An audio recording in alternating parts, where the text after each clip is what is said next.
a look at the story of what happened in this referendum. Yes, David, let's go back to the maps, and you can see here on the floor the map of the UK as the colours came in during the night. So blue for Leave and yellow for Remain, and in the end it wasn't enough. Scotland, Northern Ireland and London voting for Remain.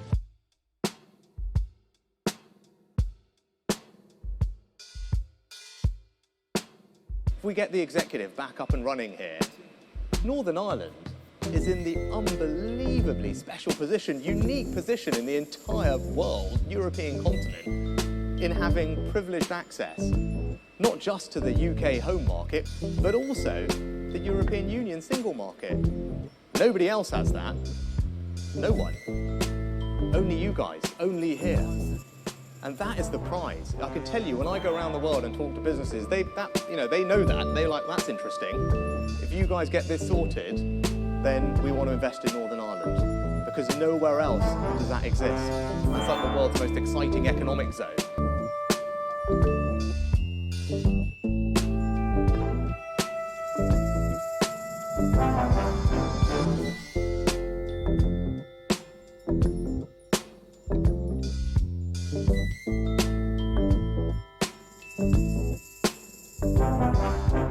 Of the EU. You praised Scotland's membership of the single market during the referendum. You praised it. March of this year, you talked about the access it gave. It secures jobs, vital to tourism, industry, inbound visitors, all the rest of it. So why wouldn't you work to maintain it for Scotland? I agree with the benefits that Scotland has received from the single market, but we're in a different situation now. The UK is negotiating its exit from the EU. As the Prime Minister has said, it's not going to be on the basis of existing arrangements. It's going to be on the basis of a new and unique arrangement for the United Kingdom. And within that, obviously, we want to secure the best trading arrangements for Scottish businesses. Are you prepared to look at Scotland, given the way it voted and given the history we've just gone through, that would have a special post-Brexit status, that we leave the EU, but Scotland would have a distinct status within that formula? I'm willing to look at any proposal that's brought forward that takes forward Scotland's interests. But in the 4 months since Brexit, we've had no specifics from the Scottish Government. They say now that they have them. Of course, we'll look at. Of course, we haven't had specifics from your government on how we're going to leave. So it's a bit rum to attack the Scottish Government. The principle is, could Scotland have a special position, and would you help that or not? I would further Scotland's interests, and I'm willing to listen to any proposal that's brought forward. To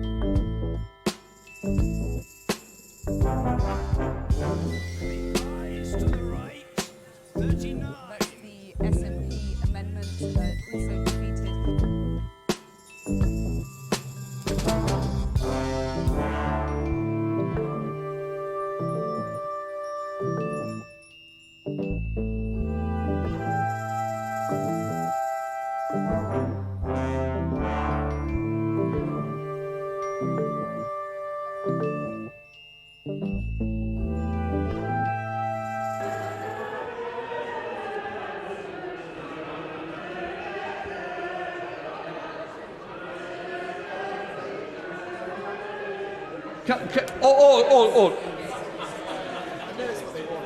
Order! Mr Deputy Speaker, on page 26, the Prime Minister in his statement and on various occasions talks that the Windsor framework goes further still, safeguarding sovereignty for the people of Northern Ireland, of course 56% of whom voted to remain within the single market, and getting a Norway-style deal with Stormont getting a direct say on EU law. Does he therefore not think there's some irony for Scotland, which voted 62% to remain within the single market, that we get absolutely zero? Well, Mr. Deputy Speaker, I think the Honourable Gentleman doesn't recognise the unique and specific circumstances of Northern Ireland and the fact that it shares a land border with the EU, the fact that we want to avoid a hard border between Northern Ireland and the Republic, and the democratic deficit that existed with regard to the application of EU law. Yesterday, the Prime Minister said that EU single market access was special, exciting and attractive. If that's the case, why is he denying it to the rest of us? Prime Minister. Well, Mr. Speaker, it's disappointing that the Honourable... It's disappointing the Honourable gentleman is seeking to play politics with the situation in Northern Ireland. Northern Ireland, as he well knows, has a unique place in the United Kingdom, and what we are trying to do is restore the balance inherent in the Belfast Good Friday Agreement, and he would do well to acknowledge that.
What have you been arguing for in terms of Scotland with the Prime Minister? What have you been asking for? Well, I've been sitting down with people right across the country, different sectors with us, agriculture, fisheries... But in terms of the UK Government Minister, what have you got out of them? Well, I'm not going to talk about private conversations. Well, have you got anything out of them? Absolutely, and I've been making sure, more importantly, that I've been feeding in what people in all of these different sectors want. So what sort of things have you got then? If you don't want to give specifics, but tell me what sort of area you've got something in. Well, look, we're talking about the ways in which we can differentiate a deal so it best suits the sectors right across the economy. Now, the SNP like to talk about differentiation quite a lot, but they refuse to acknowledge that there's differentiation that exists on any other grounds other than geography. And I've challenged repeatedly, and I'll challenge again on this programme too, the SNP to come up with answers as to why. But I've just challenged something you've come up with. What have you come up with to deliver for Scotland? Well, look, I've been feeding in absolutely everything that people across Scotland want, and I want to come back and finish it. Concrete to offer me. No, I'm not telling you that. Like, if I start talking about individual, private conversations that I've had with ministers, then I never get to say that these conversations get to be private. When the SNP government say that it's the time to start talking about a second independence referendum, I say that just at this point, all our energies should be focused on our negotiations with the European Union about our future relationship. And to be talking about an independence referendum would, I think, make it more difficult for us to be able to get the right deal for Scotland and the right deal for the UK. That right deal for the UK and the right deal for Scotland, right deal for Scotland, that right deal for the UK. In the last 2 years since the vote, the last couple of days at your conference, have you heard anything positive about Brexit for Scotland? Well, yes, I've been speaking to fishermen already and representatives of the fishing industry who say that they're keen to ensure that we get out of the hated common fisheries policy. Well, you asked me for an example. Why I'm frustrated, because everyone wants to blame me or blame every fisherman for Brexit. All I wanted was this not to happen, an empty harbour. The fishermen wanted a better allocation of the quota that swims around our coastline in the United Kingdom. And what is so wrong with asking for that? It's the Prime Minister signed up to a bad deal. It's simple. I'm not going to try and dress it up. I remember Theresa May saying, no deal is better than a bad deal. And I think we're in a situation on the fishing side where we have now got a bad deal. The Prime Minister may say different. For me, in my industry, it was a terrible deal. One of the reasons I want to see us come out of the common fisheries policy is so that we can have a greater catch quota, so we can have more fishermen on more boats operating out of Scottish waters and Scottish harbours. You know, there was talk about increasing the fleet to catch the extra quota that we would get, and here we are in February and we're speaking about possibly needing to decommission boats. You know, the fleet is going to shrink this year. Take a look around this coast. there is a fraction, and I mean a fraction of the industry. There used to be 450 boats at least from the northeast corner. Now there are only over 100. So we have seen our coastal communities decimated, disappear. We were done an injustice in 1972 when Ted Heath took us into the European Union. We were sold down the river. All we're asking, or I'm asking, is that injustice is reversed.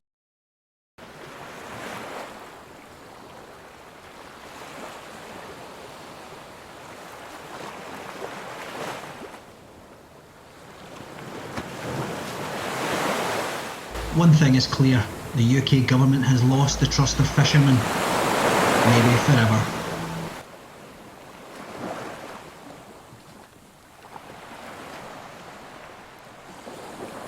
Have you got any, I mean, we've heard from the fishermen, have you got anything else? Well, also if we're making sure that we look at free trade, in terms of getting a deal against no deal, making sure that we've got free trade and good across the continent, that's important, but also in terms of being able to sign free trade deals with other countries. You saw the Prime Minister just last week at the UN General Assembly talking to countries like Canada and others to talk about what we can do post-Brexit too.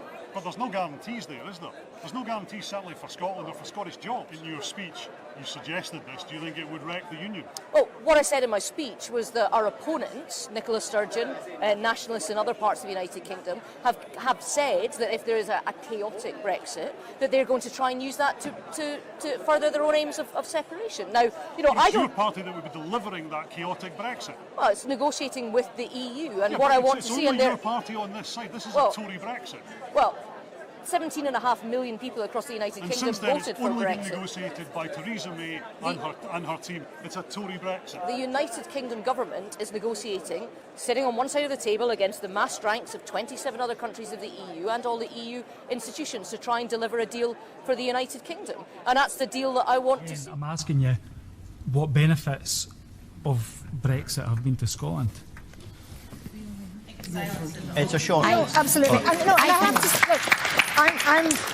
I'm being as honest because that's the way it is. And you know, John has mentioned before that you know, people knocking on your door, etc. That's something I do regularly. And so go and be honest. Are there no benefits? I mean, if you don't see any benefits, just tell us. I have difficulty with it. Okay. Let's park that there. Stephen Flynn! Mr. Speaker, let's be clear. What the Prime Minister said yesterday was that EU single market access will be a good thing for business. Now, of course, that's in contrast to the leader of the Labour Party, who said in December the EU single market access would not boost economic growth. Does it hurt the Prime Minister to know that the Labour Party believe in Brexit more than he does? Mr. Speaker, with regard to Northern Ireland... Sir Keir Starmer spoke about this, and he was saying that the UK was recruiting too many people from overseas, that immigration wasn't the solution. The SNP would argue that it would be, that actually Brexit has made the workforce issue much worse. So who's right? The reality is you are not going to solve the recruitment crisis by simply recruiting people from overseas. We need more Scottish... But it would help, would it not? Especially in the Of course it would term. help, but it's a short-term sticking plaster. What are you talking about?